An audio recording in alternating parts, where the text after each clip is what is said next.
A'udzubillahiminasyaitonirrajim. Bismillahirrahmanirrahim. Assalamualaikum warahmatullahi wabarakatuh. Alhamdulillahi wahda, wassalatu wassalamu ala rasulillah. Kalau kita lihat dalam surah Al-Furqan ayat 38 sampai 39, yang bunyi ayatnya seperti ini: wa 'adan wa samudan wa ashaban wassi wa qurunan baina zalika katsira wa kullan darabna lahul amsal wa kullan tabbarna tatbira. Di situ dikatakan Allah, dan kami binasakan kaum Ad. Kita tahu kaum Ad adalah kaum dari Nabi Hud, dan kami binasakan kaum Samud, yaitu kaum dari Nabi Saleh dan penduduk Ras. Nah, ini yang akan kita bahas, penduduk Ras. Kaum siapakah penduduk Ras ini? Ini jarang terdengar oleh kita. Ada rupanya yang dibinasakan oleh Allah itu penduduk Ras.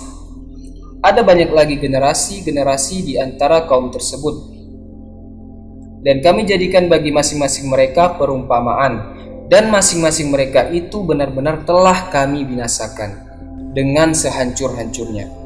Allah membinasakan kaum-kaum ini sebagai permisalan, artinya sebagai pelajaran bagi kita. Apa yang menyebabkan Allah menurunkan azabnya, itu yang seharusnya menjadi pelajaran bagi kita. Apa kata Abu Bakar Muhammad bin Al-Ahsan An-Naqsi? Penduduk Ras ini, mereka punya suatu sumur. Nah, sumur itu yang menjadi sumber air mereka. Sumur tersebut airnya selalu ada, dan air itulah yang mereka gunakan untuk memenuhi kebutuhan kaumnya, dan tidak pernah kering. Di situ ada seorang raja. Raja ini raja yang adil dan baik sekali budi pekertinya. Jadi rakyat sangat cinta kepada raja ini. Lalu si raja meninggal dunia, dan begitu sedihnya masyarakat mendengar rajanya meninggal ini, mereka larut dalam kesedihan. Ini menjadi sebuah kesempatan bagi iblis untuk menghancurkan akidah mereka. Nah, masyarakat Ras ini terlalu sedih. Terlalu sedihnya mereka ini dimanfaatkanlah oleh iblis. Dan iblis pun menyamar jadi raja mereka itu dan menemui kaumnya. Kata raja kepada kaumnya, "Sebetulnya aku tidak mati. Aku sengaja bersembunyi dari kalian agar aku melihat apa yang kalian lakukan. Aku melihat perbuatan kalian, bagaimana kalian ketika kehilangan aku." Lalu kembali masyarakatnya bahagia. Bahkan rajanya bilang, "Aku tidak akan pernah mati selama-lamanya." Kita lihat sekarang kan, tidak boleh berlebihan mencintai orang, dan tidak boleh berlebihan berlarut-larut dalam kesedihan, karena hal itu akan dimanfaatkan oleh iblis laknatullah. Saking bahagianya mereka, akhirnya si raja itu pun mereka sembah, padahal itu adalah iblis laknatullah alaih. Nah, disembahlah oleh masyarakat Ras. Allah turunkanlah sebuah wahyu kepada seorang laki-laki yang bernama Hanzalah bin Safwan. Jadi nama nabinya adalah Hanzalah bin Safwan. Diturunkan wahyu buat Hanzalah bin Safwan ini untuk menasihati kaumnya. Nabi Hanzalah bin Safwan ini, dia pun memperingatkan kaumnya, kalian jangan mau tertipu. Orang yang sudah mati tidak mungkin kembali lagi. Yang kalian lihat, yang kalian dengarkan suaranya itu adalah suara iblis laknatullah alaih. Kalian jangan mempersekutukan Allah. Kok malah kalian sembah? Kerja kalian ini sudah salah, wahai kaumku. Tapi mereka tetap ngotot. Rajaku ini Tuhan, karena ia bisa hidup kembali. Dan dia tidak akan mati, katanya. Berapa kali diingatkan untuk tidak mempersekutukan Allah. Jangan kalian sembah, tetap masih aja disembah. Kaum yang tidak pernah mau berpikir. Cinta buta mereka saking sayangnya kepada raja hingga menyembah-nyembah menganggap si raja ini Tuhan mereka. Wajar kan Allah akhirnya marah kepada kaum Ras ini. Nabinya sudah memperingati, dikasih nasihat yang baik-baik, malah Nabi Hanzalah ini dimasukkan ke dalam sumur, kemudian ditutup atasannya pakai batu besar. Jadi setelah dimasukkan ke sumur, atasnya ditutup. Kita tidak bisa bayangkan, pengap gelap, pasti tersiksa banget. Kaum yang zolimnya kelewatan. Cuman satu orang yang beriman kepada Nabi Hanzalah, seorang yang berkulit hitam.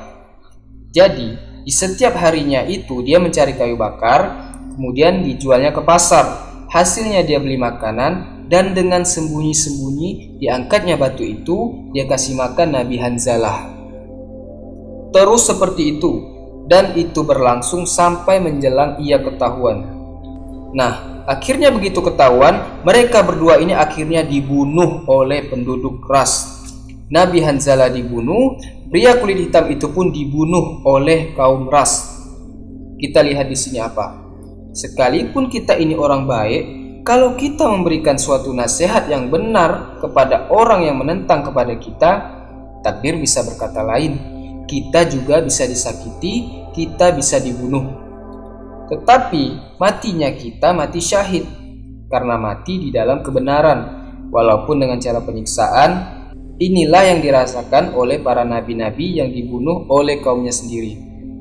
Salah satunya Nabi Hanzalah ini. Terus, apa hukuman Allah bagi mereka, penduduk Ras ini? Seluruh air penduduk Ras itu kering. Allah bikin kering, tidak ada air sedikit pun. Pokoknya sama sekali tidak ada turun hujan, semua serba kekeringan. Akhirnya mereka semua kehausan. Bayangkan, tidak ada minum air sedikit pun. Dan mati dalam keadaan tidak mendapat pasokan air. Matinya betul-betul sia-sia. Penduduk mereka kacau, berantem satu sama lainnya, dan akhirnya Allah binasakan penduduk Ras ini. Nah, inilah yang menjadi pembelajaran bagi kaum-kaum sesudahnya, atau kaum kita ini. Mungkin kenapa air kita kering? Takutnya banyak orang-orang soleh yang disakiti, orang-orang soleh yang dibunuh karena menyampaikan kebenaran. Ini salah satu penyebab kalau sumber air menjadi kering. Kemudian, kaum apalagi yang dibinasakan oleh Allah, yaitu kaum Yasin. Dalam surah Yasin itu ada kaum yang bernama kaum Yasin. Mereka dipimpin oleh seorang raja, dan raja ini juga menjadi penyembah berhala. Kalau tadi kan masyarakatnya menyembah rajanya, kalau ini rajanya yang menyembah berhala dan menyuruh masyarakatnya untuk menyembah berhala, dan ini dianggap sebuah kebaikan. Nama rajanya ini dalam kitab ini disebutkan Antiochos, dan dia ini diberi peringatan tidak sedikit nabinya, tapi ada 3 nabi.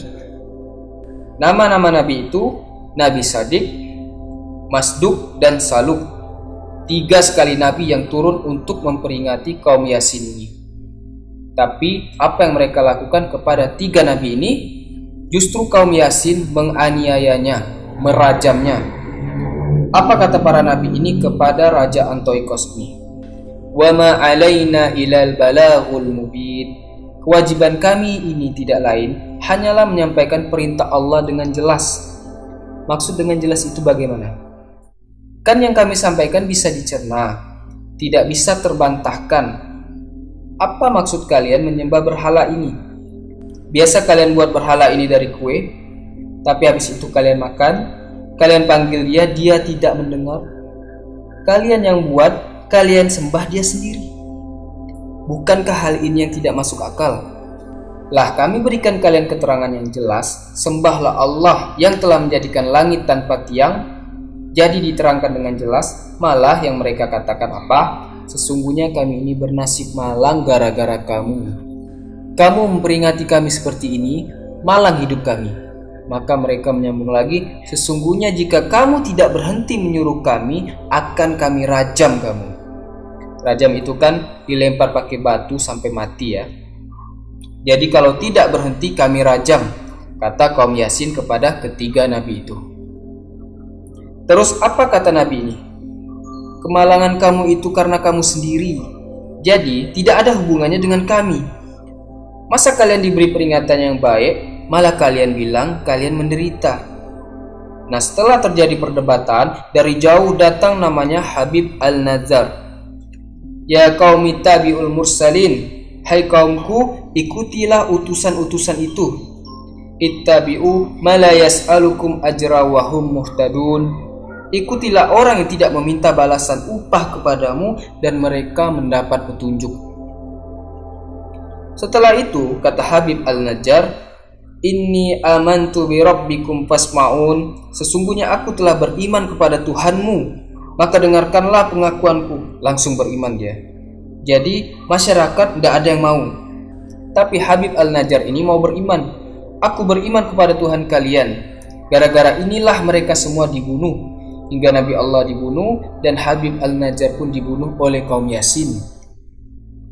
Tapi Habib Al-Najjar ini di dalam surah Yasin ayat 27, dia kan langsung dikatakan Allah, masuklah ke dalam surgaku. Nah, jadi begitu dia meninggal, masuklah ke dalam surgaku. Qala ya laita qaumi ya'lamun. Alangkah baiknya sekira kaumku mengetahui. Bima ghafara li rabbi wa ja'alani minal mukramin. Apa yang menyebabkan Tuhanku memberikan ampun kepadaku dan menjadikan aku orang yang dimuliakan? Karena mereka membunuh para nabi, mereka membunuh orang-orang soleh. Maka kata Allah, tidak ada siksaan bagi mereka selain satu teriakan saja. Maka tiba-tiba mereka mati semuanya. Dalam riwayat dikatakan, malaikat Jibril itu berada di gerbang kota itu, kemudian memekikkan suara yang keras. Maka matilah bergelimpangan kaum Yasin. Maka selesailah kisah Nabi Allah yang dibunuh oleh kaumnya. Nah, mudah-mudahan video ini bermanfaat dan bisa kita ambil pelajaran. Subhanakallahumma wa bihamdika asyhadu an la ilaha illa anta astaghfiruka wa atubu ilaik. Wassalamualaikum warahmatullahi wabarakatuh.